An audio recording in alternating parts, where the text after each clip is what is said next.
So let's have a difficult conversation about identity.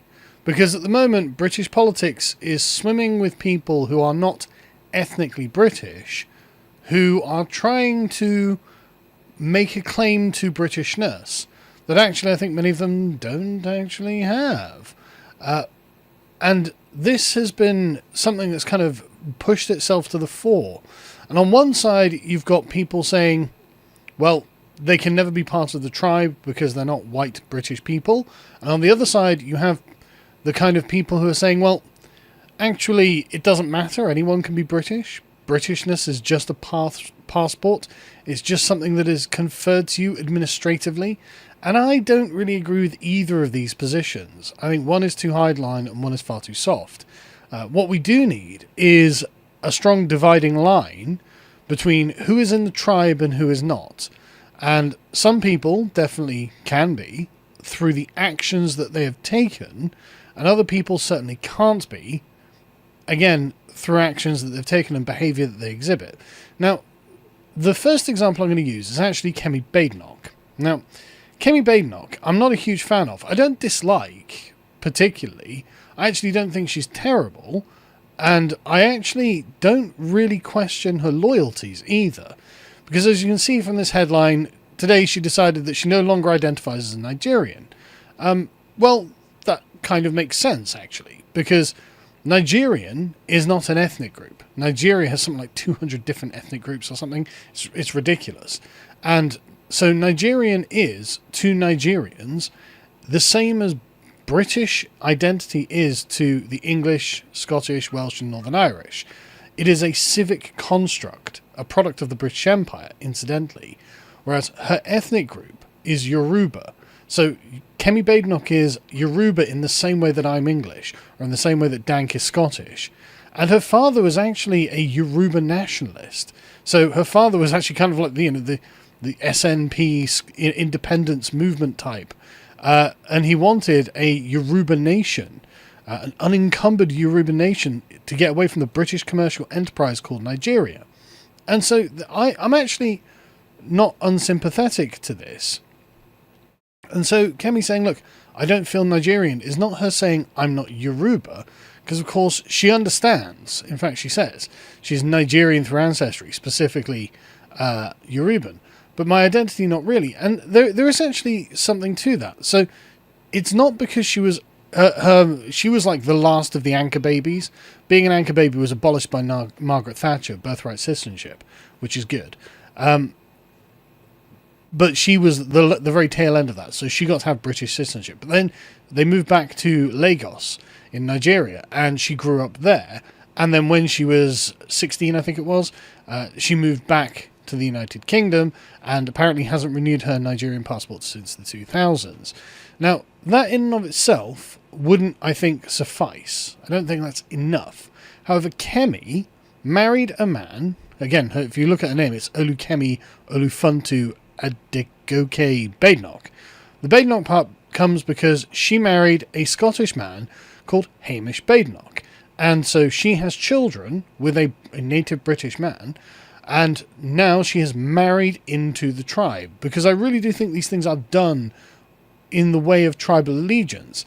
And so when you have the president or vice president of Nigeria complaining that Kemi Badenoch isn't acting like a loyal Nigerian, well, it's like, well, she married out of your tribe and into our tribe, actually. So, yeah, no kidding. And if an English woman married a Nigerian man and moved to Nigeria, and she was constantly going on about how great England was and Nigeria sucked, I'd be like, well, she's in the wrong. She needs to commit to the life that she's chosen. And actually, Kemi Badenoch has done everything that is needed to commit to the life that she has chosen. And it's not that she's not proud of her Nigerian or Yoruba ancestry or anything like that. But she understands that this is the case. This is how these things actually work.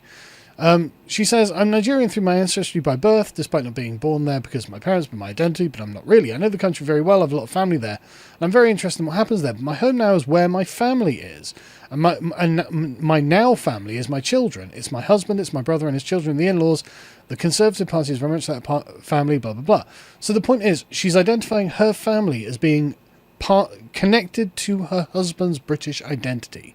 And that's correct, actually. I think that women should marry into their husband's family and adopt his surname and take on his identity as their own, frankly, which is historically the way that these things had always worked. And I think that actually she's done the right thing here. And so I actually am a lot more forgiving on this than a lot of people who are a bit more hardline on these issues of ethnicity, because Kemi Badenoch has married into the tribe. So, I mean, there's literally nothing more we could ask of her. And the fact that she's not renewing her Nigerian passport, that's good. I mean, that's probably always going to be an option. So the question is, should she be the leader of the Conservative Party? And the thing is, like I said, I'm quite forgiving about this, actually. And I think that that's actually acceptable. I think she's actually done the right thing here.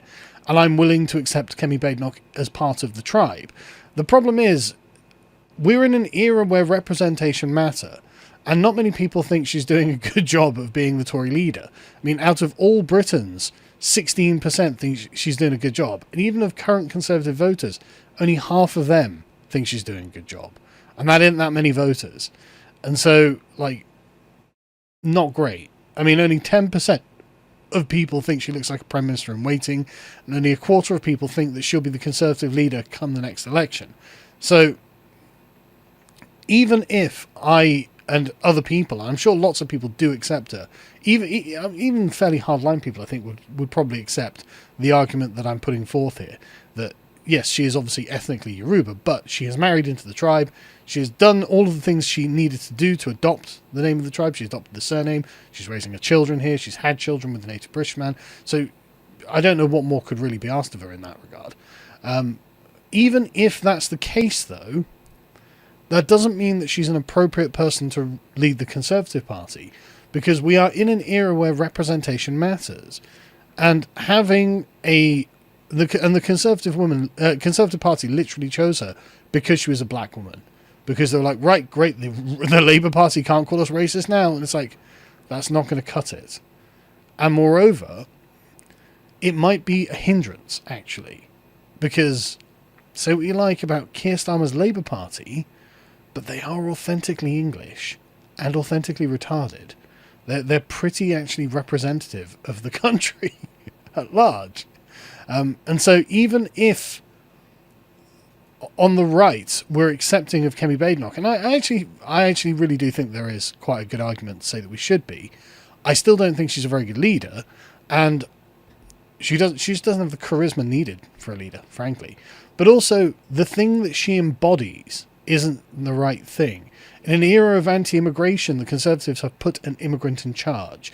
Now, again, just to repeat myself, she's done everything that I think is required of her, but still that probably isn't enough.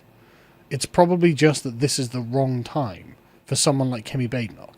Maybe 10 or 15 years ago, this would have been really great and a really great story. Maybe sometime in the future, but just now feels like it's very much the wrong time. And then we go to Rishi Sunak. Now, Rishi Sunak, another former Conservative leader and, of course, Prime Minister, was installed as Prime Minister after Liz Truss got cooed out by the Bank of England and the Conservative Party because Liz Truss wanted to do some mild tax cuts. Now, Rishi Sunak, I just want to be clear, he was born in Southampton, raised in Britain. He does have an American passport. But he clearly, I think, is actually someone who's fond of Britain. At no point does Rishi Sunak feel like he's hostile to England, to me, all right? But I don't think he has quite the same claim as Kemi, weirdly enough. He posted this on Twitter. Happy Yorkshire Day, proud to call it home, even prouder to represent its people. There's nowhere quite like it. Now, I'm a man of the Southwest, so, I'm not patriotic for Yorkshire, although Yorkshire is a part of England, so I am obviously defensive of it. But the thing is, as nice a chap as Rishi Sunak comes across as, he's still a Goldman Sachs banker who was installed without an election to be the Prime Minister. He represents something other than Britain. So, for example, he married an Indian woman, an heiress to a venture capitalist, and his Indianness is always pronounced. Remember, he celebrated Dilwali in 10 Downing Street, and India cheered because he became the Prime Minister.